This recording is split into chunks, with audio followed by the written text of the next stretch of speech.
listening to the X-Zone Broadcast Network, www.xzbn.net. Radio's authority on the world of the paranormal and the science of parapsychology, celebrating 25 years of broadcasting. Broadcasting around the world and to the great beyond.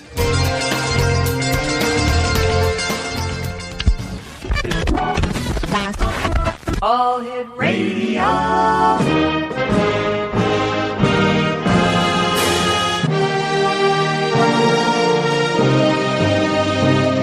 Welcome to the X-Zone, a place where fact is fiction and fiction is reality. Now, here's your host, Rob McConnell.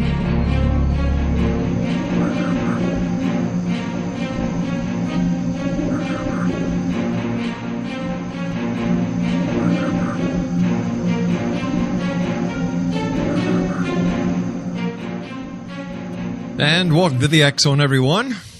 This is hour 3 for tonight. And we're coming to you from our broadcast center in Hamilton, Ontario, Canada. Worldwide toll-free 800-610-7035. Our email address is xzone@xzoneradiotv.com. On all social media sites, X-Zone Radio TV. And our main radio site where you can listen to the X-Zone 24/7, 365, as well as the live broadcast Monday through Friday from 8 p.m. until midnight Eastern, www.xzoneradiotv.com. My guest this hour is Robert Veach, and he has over 25 years' experience as an electrical and mechanical engineer and has a passion for ghost hunting, animatronics, and video production.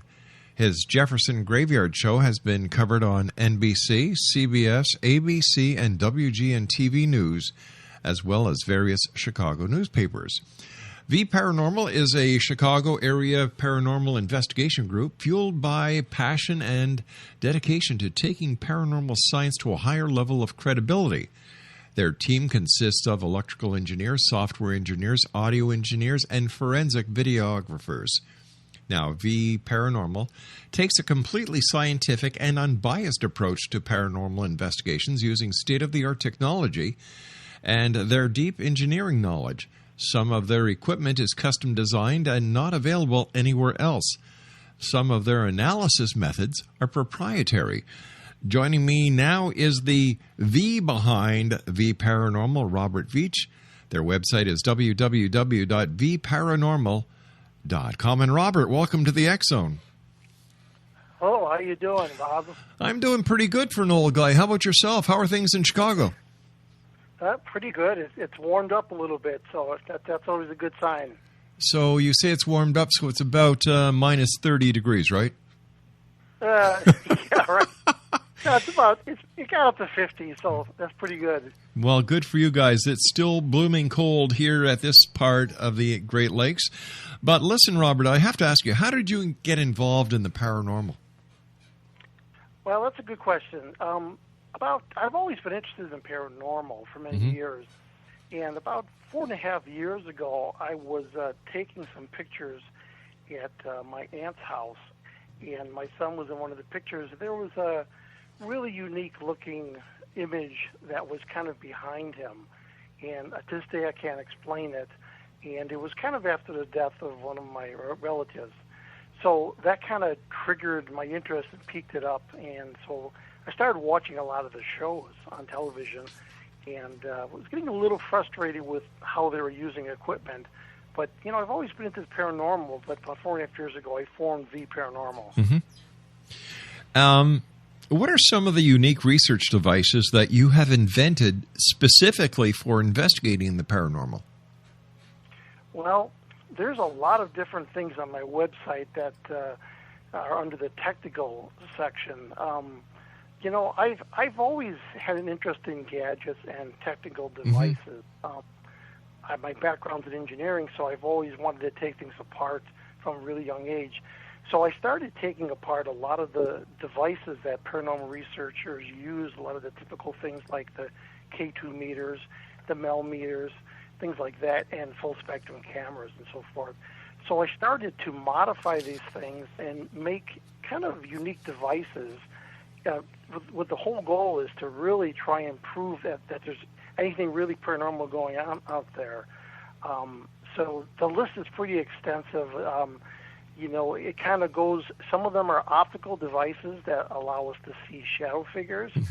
Some of them are audio devices that modify anybody's voice to be at a certain, certain uniqueness that's heard by the other side, theoretically.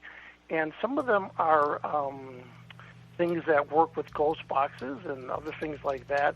There's a whole slew of things that I'm experimenting with, and my whole goal is just to try and prove whether this is real or not. Based on the work that you've done so far during your paranormal investigations, where do you feel that paranormal research is heading? Well, it's a good question. I think that the technology that is out there right now is pretty impressive. It's a recent phenomena that we have these full spectrum cameras, and that we have these digital recorders that are so quiet, and they're really not affected by environmental noise and electromagnetic fields like the older recorders were. So I think that the technology is driving this forward. That's why you're seeing all these shows. You're seeing everybody having these new devices and these new gadgets, because it's relatively inexpensive to get involved with this now, and you really have some really high-tech devices that are available. Do you really think that a lot of these shows on TV are credible? Now, I know that they're called reality shows, but I also know a number of the producers, directors, and when you get them away from the set, like, these shows are anything but reality. How can you and your equipment and the way that you conduct yourself and your background change this image to the better, I mean? Well, I recently was on a national show called Ghost Asylum. Yeah. And it was a very interesting experience because I was able to bring a few of my devices that are really relatively big devices and really high-tech. Some of them are optical, and other ones are auditory devices. And I have a whole lab that really sits on somebody's shoulder as you walk around. It's called a Paralab. So when I was on this show, it was fascinating because I saw my devices triggering like crazy, and I just saw everything working like I was hoping it to work. But what happens on these shows is that they have to edit them out into a really short amount of time, and they have to kind of produce what's interesting for the audience. So unfortunately, a lot of the things get edited out. A lot of the things that was captured by my equipment never made it to the actual show. But what's shown is that some of my devices actually successfully worked, like the Parashadow, for instance, actually captured an image of two of the people that had died in this building. We were in this Bisman building. So, these paranormal shows, I don't know if they help or hurt the field. I think overall they help the field because what they do is they generate a lot of interest. So people see these shows, they see the devices, they say, you know what, I want to buy this device, so they support the whole industry. Yeah, I understand they support the whole industry, but, it's just like, in my opinion, it's like giving a toy to somebody who wants to do something on the spur of the moment, because in actuality, they don't know what the hell they're doing, and sooner or later, the toy goes and sits on the top shelf, whether the toy is, bought at Walmart or one of these drones that cost over $2,000 with a high definition TV camera in it. Right. Yeah, I think there's a lot of people that get involved with this after thinking it's going to be a lot of fun. Yeah. And they do see these paranormal TV shows, and they think, well, that's pretty scary and that's fun. But the reality is, as you're aware, is it's mostly you're waiting for things to happen, and you're spending so much time in the dark, and usually you don't get much of anything. And then the post-analysis, it takes just months of evidence review of all the cameras and audio.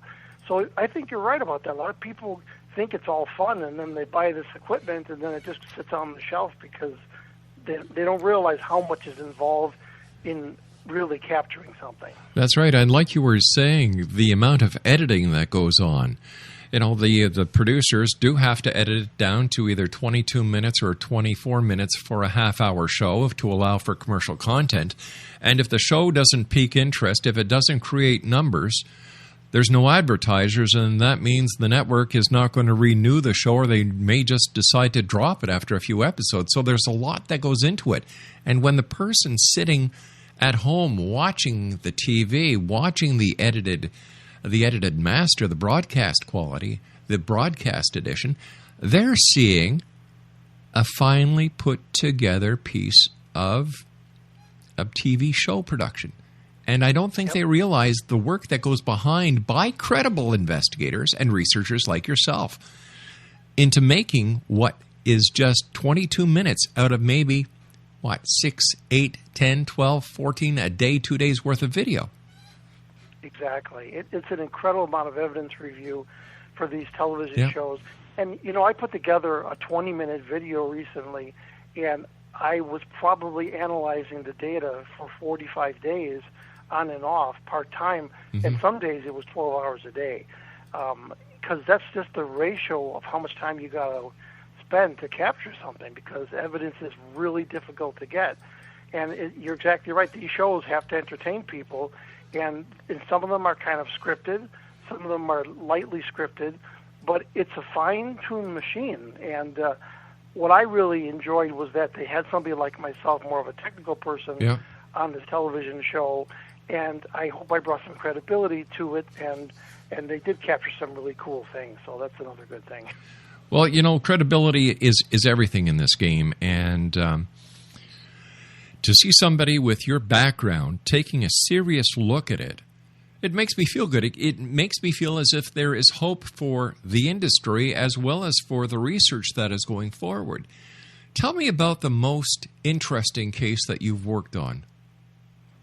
Well, let me see. There's been several cases that have been interesting to me personally, but recently I was at a home in a town, Naperville, Illinois, and there was a family there that had some paranormal activity, and it's still going on probably to this day.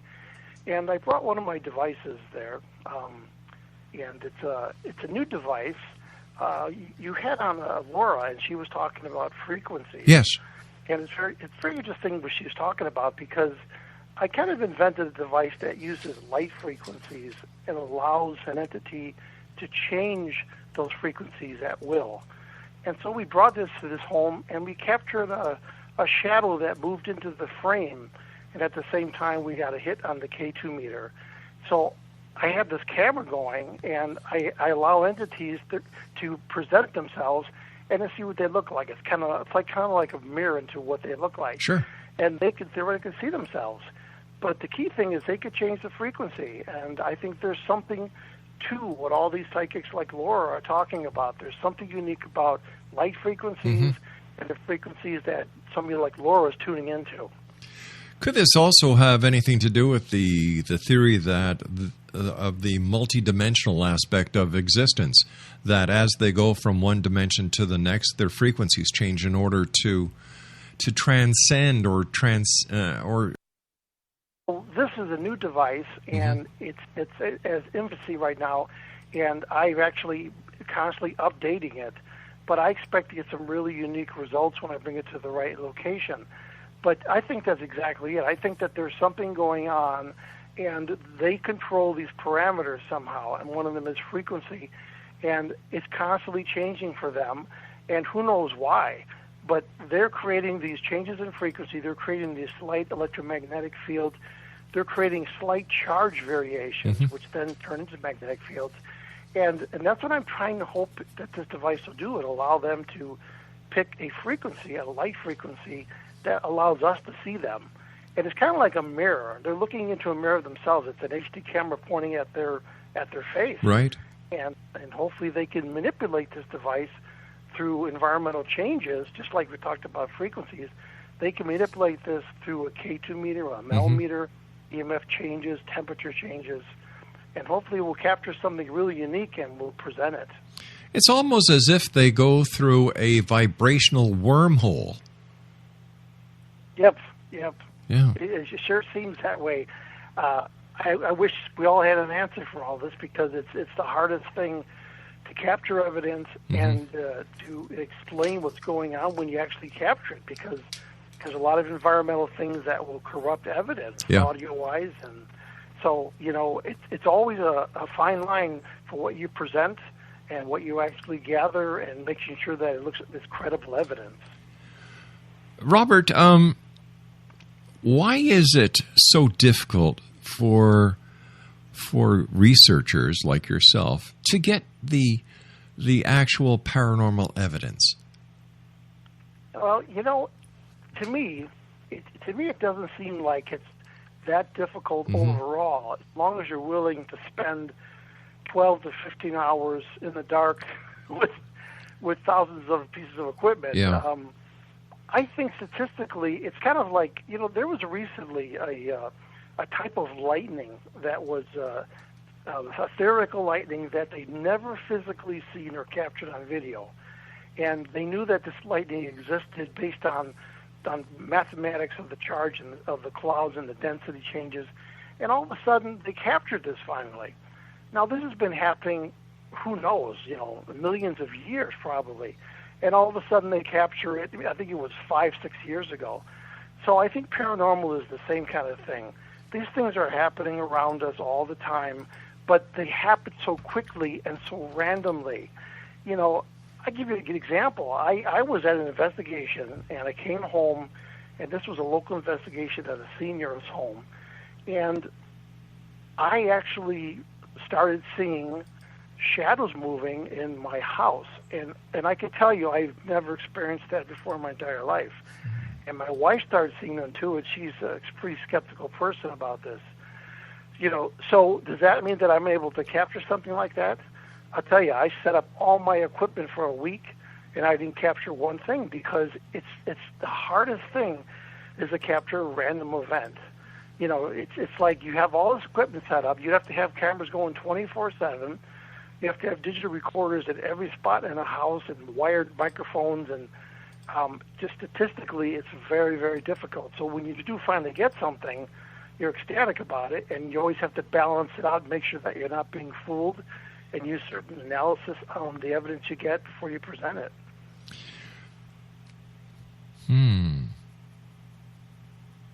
Well, can you tell us about ghost boxes? How ghost boxes work? And maybe you can explain to our listeners what a ghost box is. Certainly. Probably in the 70s, there was a gentleman, and I always forget his name, but he started experimenting with some AM radios and some FM radios. And he was a ham operator. He knew what he was doing, and he started to sweep the radio band. So imagine you have an AM radio or an FM radio, and you have one of the older ones, and I'm sure the younger listeners are thinking, I don't know what he's talking about, but the older radios had a mechanical dial. And you would turn that dial when you want to change the station. And, of course, it was static in there, and then all of a sudden it would tune in and you would get the station. Well, he started to vary that thing very quickly by hand, and he started to hear voices coming in. So that was the start of the ghost box. But the modern ghost box today uses a digital radio, and instead of it sitting on one frequency, like FM 109 or 108, it moves along and it changes digitally very rapidly, 100 milliseconds, a tenth of a second to a half of a second, and it literally changes channels. And it sounds like gibberish. It sounds like you're getting a little part of every radio station.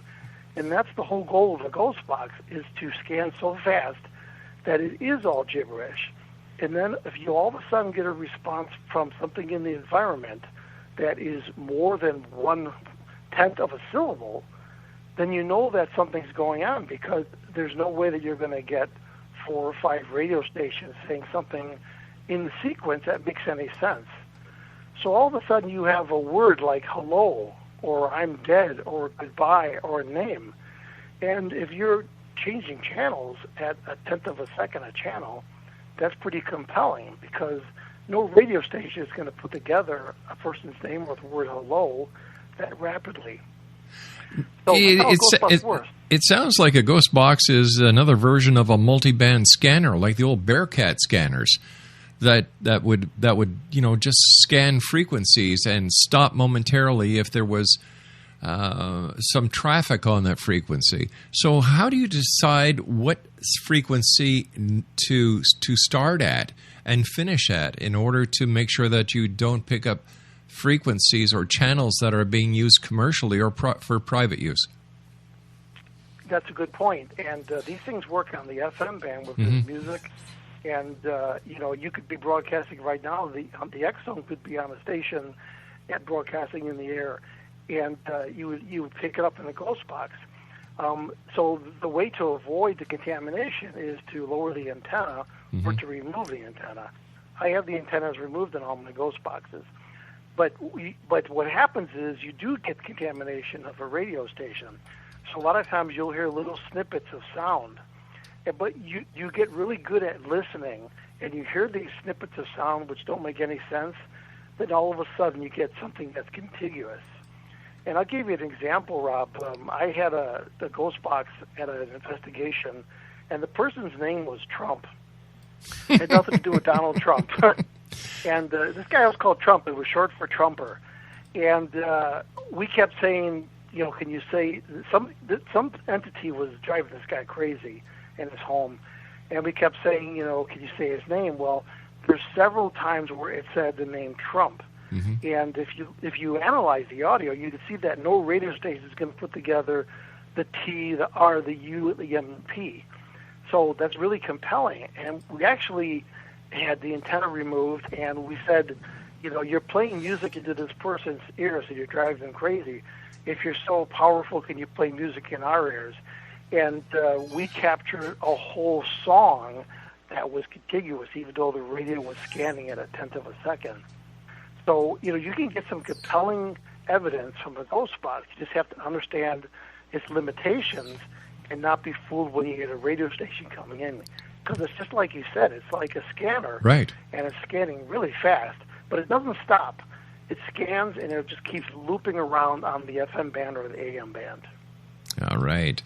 You and I have to take a short commercial break. Robert, thanks so much for coming on. Very interesting talk. When we come back, I'd like to talk to you about EVPs and what you anticipate that some of your wonderful inventions that are on your website. I loved spending time on your site today. Thanks. Yeah, and how you see the progression of research into this wonderful field. People call it paranormal. I call it normal. Robert Veach is our special guest, X-Zone Nation, www.vparanormal.com. That's www.vparanormal.com. And we'll both be back on the other side of this commercial break with the news as the X-Zone continues live and around the world from our broadcast center in Hamilton, Ontario, Canada. My name is Rob McConnell. Don't go away.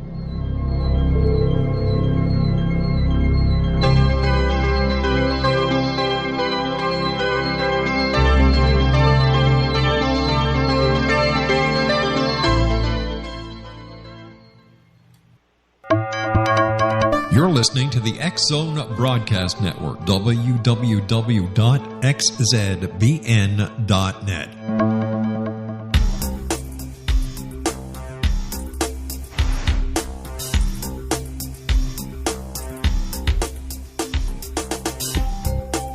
Welcome back, everyone.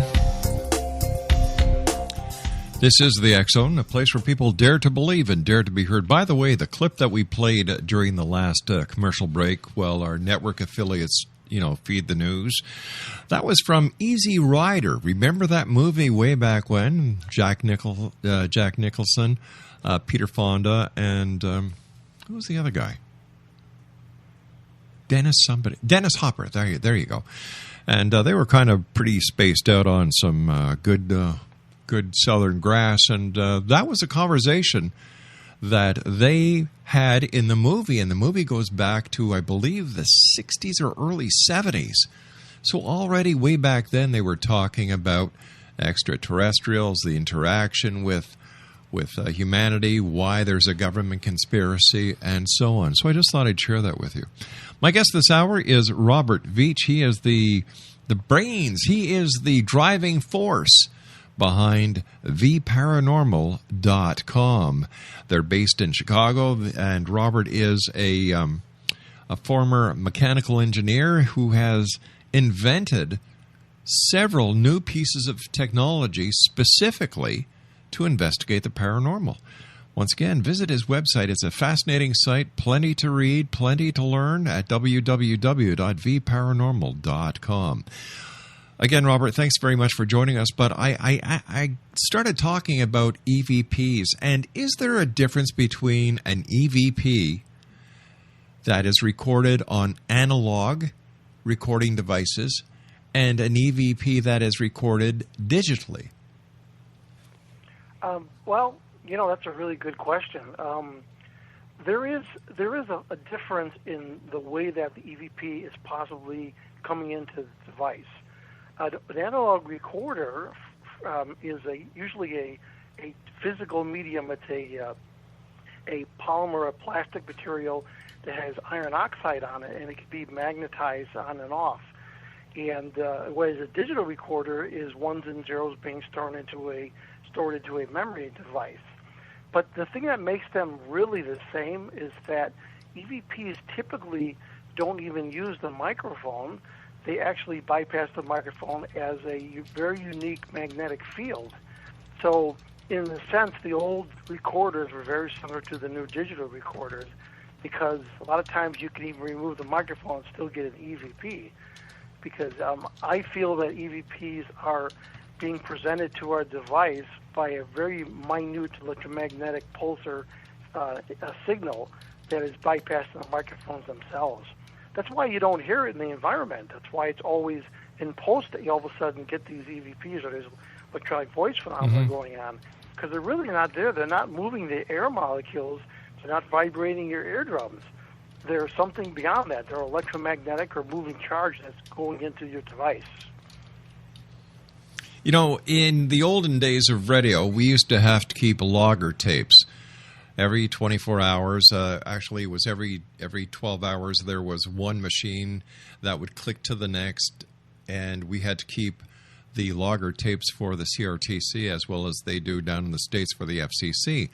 And after the period of time that was allotted in that area where we had to keep the tape, after that time had passed, I think it was 30 days or 45 days, we would take that tape and bring it to a bulk eraser, and you'd put the reel on the electromagnetic plate, hit it, and you'd move it around to erase what was on that tape.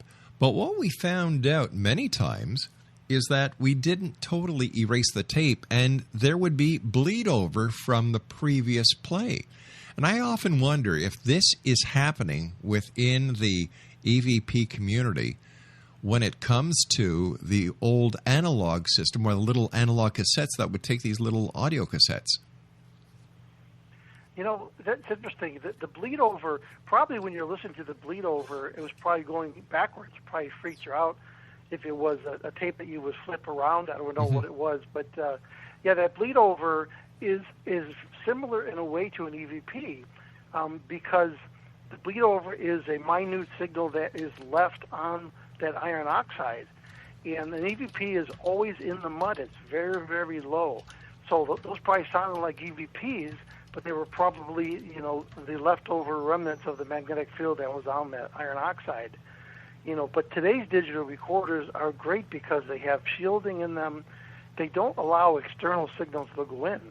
You can take a digital recorder today. You can take a family radio, walkie-talkie, whatever, and you can go right next to it, and you won't hear anything on there. Now, you do the same thing with a reel-to-reel or a cassette recorder. For what you're referring to, you would probably get some bleed over into there. So when you get something today, a lot of skeptics say, oh, it's just noise, it's something in the environment. I can tell you right now, if I had a C-Beer a truck outside my window and he was on the radio talking, I wouldn't get anything on my digital recorder because I've tested that. So, excellent. That's good. That's good to know. How do full spectrum cameras work? Well, every camera that's been around for the last probably 15, 20 years have sensors in them. Mm-hmm. And the sensors have changed over the years, and the sensors are what pick up the photons or the light that comes through the lens. And, you know, the older camcorders use a certain type of sensor. The newer ones use more sensitive ones that are CMOS, it's called. And all the cameras that have ever been around, they work by measuring the light and they go across an array of electronics that sense the photons. Well, every camera that is in existence, they purposely block the light that's called infrared or ultraviolet, but they keep the white spectrum. Just like our eyes, we only see the white spectrum. We don't see infrared or ultraviolet on the far left or the far right of the spectrum. So all these cameras, the full spectrum ones, you kind of take that filter out of there and you let all the light hit the sensor. And what that does, that makes it see the infrared and the ultraviolet as well as the white light. So basically any camera that you have, that I have, even a cell phone camera, you can take apart and you can remove what's called that hot filter. And then all of a sudden that sensor no longer has sunglasses in front of it, and it will allow it to see the full spectrum that it was designed to, which includes infrared and ultraviolet.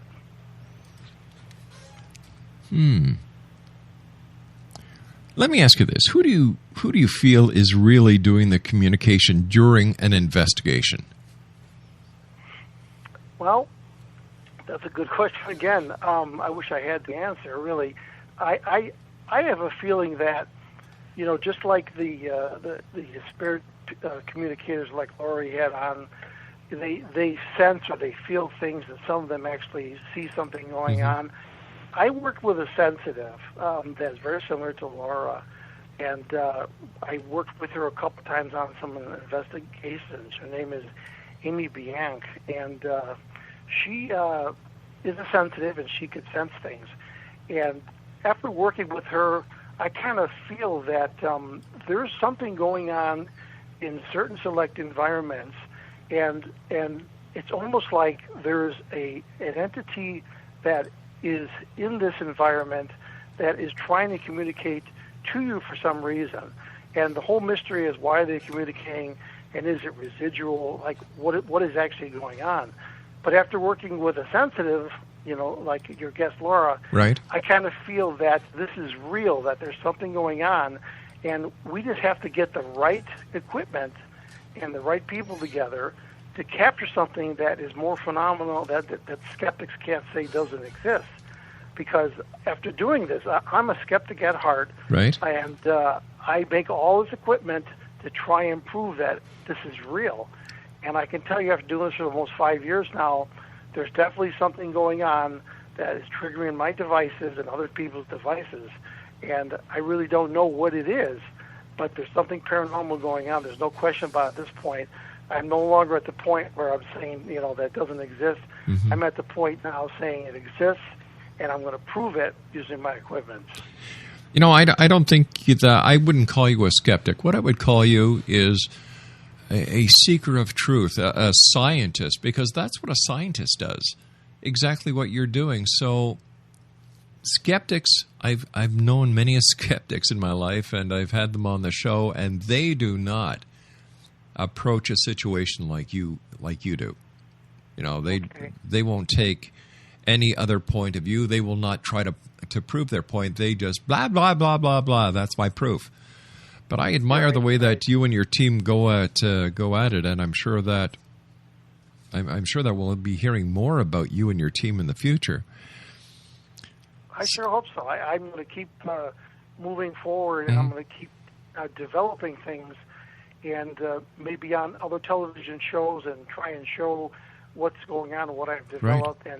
And really, my overall goal is to be able to communicate at will to whatever is in an environment. And I have some devices that are even called Paratalk that are unique. And as we're talking right now, it would change my voice and your voice and do something to it that I feel is closer to what they can understand. So my goal is to really open up a portal that proves scientifically that something is going on, and not just take somebody's word, but actually prove it by using these devices. So basically, what if I understand what you're saying about this Paratalk? It's something like the Universal Translation Code, Universal Translation System that the Starship Enterprise would have used. That's exactly right. I actually had access to that. Really? From the television show. Yeah. You're kidding. No, I wish I did, but it kind of looks like that. Actually, what it is it's pretty simple overall, but most people that do paranormal work, they kind of have this gut feeling that it's whatever entity is in an environment is creating a charge or electromagnetic field that's triggering these devices like the K2 meter and the millimeters. Right. So the ghost box we talked about, Rob, where we talked about it changing frequencies really rapidly and making gibberish, what I do is I take my voice or anybody's voice that talks into the microphone and I send them gibberish back. I actually scan the FM radio band really rapidly, right, and I send them a composite signal of my voice. And at the same time I do that, I send them an electromagnetic version of my voice too, which is very similar to if you were to be broadcasting on the FM band or AM band, and you were by an antenna. That's a version of your voice going out as an electromagnetic field. Right. So I made that device, and the first time I used it, I got a phenomenal response. I was in a basement in Oswego, Illinois, that was haunted, according to the owners, and I believe it was too at this point. And I was getting nothing in this basement because the basement was so deep down, and it had all this thick limestone that the antenna was picking up nothing whatsoever. So I said, you know what, I'm going to try the Paratalk. So I said, I'm getting kind of bored down here, and if there's anybody here, I haven't heard anything for 40 minutes on this radio. Can you just say hello to me? And you hear the radio going, then you hear hello, and that was pretty neat. So that's from that point on, I really started using the Paratalk. In fact, on that show, Ghost Asylum, if you look closely, you'll see a boom microphone on the person holding the device, and he wasn't aware of it, but everything he was saying was going into the air as a unique signal. So if anything was in that building, that basement building, they were hearing it. Interesting, very interesting. Like you're putting the science back into paranormal. I like to think so. Yeah. There's when you look at the devices, like somebody like Gary Galka and Bill Chappell, they're engineers too. And they've really done some amazing things to bring technology forward. I'm kind of doing the same thing, and I'm kind of thinking out of the box, and I'm doing some optical things as well as electromagnetic and circuit things. And I'm just trying to really try and prove that there is something going on and that I could eventually validate it, and no skeptic will say, boy, that's not real. They'll say, okay, something's going on. We need to do further research into this.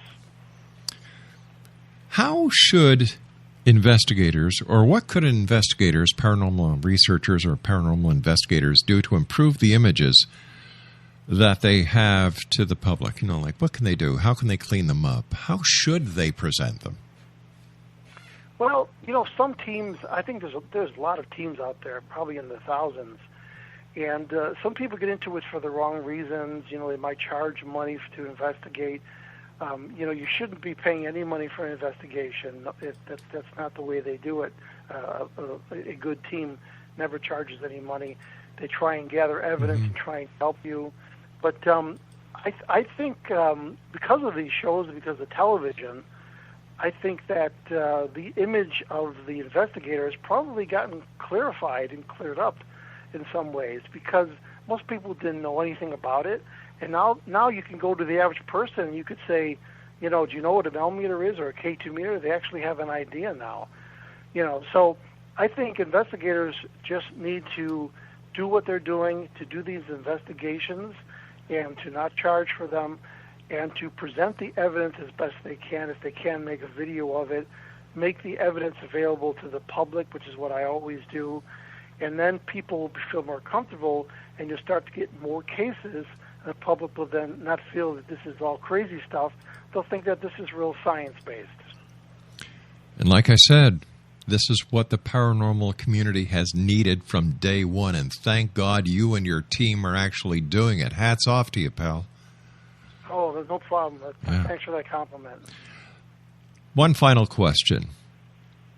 How can researchers or investigators use computer software to clean up the EVPs that we talked about before? Can they, or should they just leave them as they record them?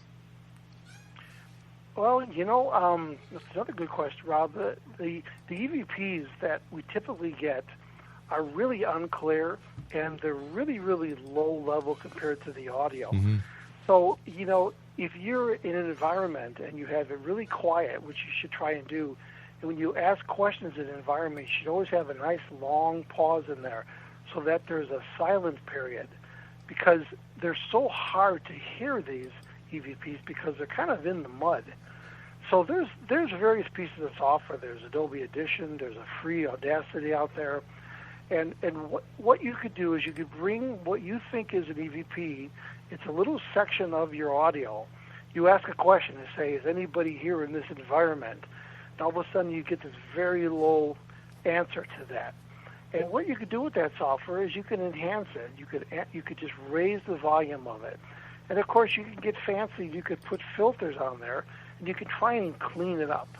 But you have to be really careful with that, because the more you clean it up, the more you create artifacts. And of course, artifacts will make it harder to hear the EVP. So sometimes the best thing to do is to just raise the volume on the EVP and present it to the public and let them hear. Because most of the EVPs are classified three ways where nobody's going to understand it, or about half the people, or everybody will understand it. But most of them are the ones that are really the Class C, that are really hard to understand. So, just use this software and just amplify it up a little bit. And if you want to be sophisticated, do some filtering techniques on it to make it a little bit clearer. But one thing that you'll know when you have a recording going, you'll know when you capture an EVP, because you'll be listening with headphones, and you'll ask a question, or somebody will be speaking in the room, and you'll hear this very strange, fast-speaking set of syllables that doesn't sound like anybody in the room. And a lot of times I have mics on everybody, so I have a voice signature of what they sound like. Right. So you know when you get an EVP.